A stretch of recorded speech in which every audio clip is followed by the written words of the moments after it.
welcome back to the Mr. Excel podcast. I'm Bill Jelen.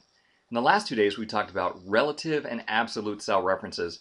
Today, we're going to talk about the third and fourth kinds of cell references called mixed cell references. And my classic example for this is something that helps out my kids because they need to create a multiplication table to help them with their multiplication facts.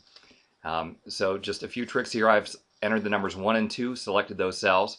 I'm going to grab the fill handle and drag down until I get to the number 12 to quickly enter the numbers from 1 to 12. Now across the top I want to create that exact same range of numbers but turn it on its side. So I'll hit Control-C to copy, select cell B1, edit, paste special, and choose the transpose box. Transpose will turn a column into a row. And so now I have the numbers from 1 to 12. Now let's think about the formula that we need to go into the heart of this worksheet. We always want to multiply whatever cell is in row 1 above the active cell by whatever cell is in column A to the left of the active cell. So as I start to enter this formula, I'm always going to point to row 1. And in this case, I need to make sure that it's always pointing to row 1, so I need the dollar sign before the 1, $1. And then I will multiply that by whatever is in column A to the left of me.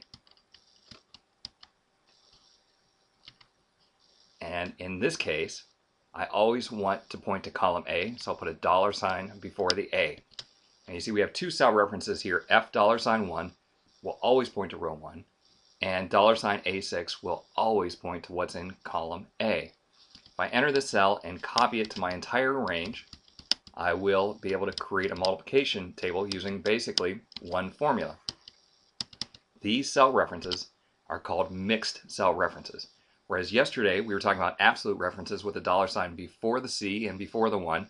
In this case we only have one dollar sign.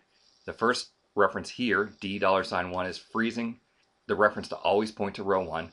And the second reference, $A3, is freezing column A to make sure that we always get the number from column A.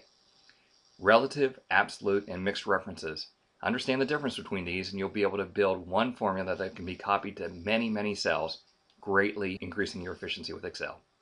Thanks for joining us. Stop back tomorrow for another podcast from Mr. Excel.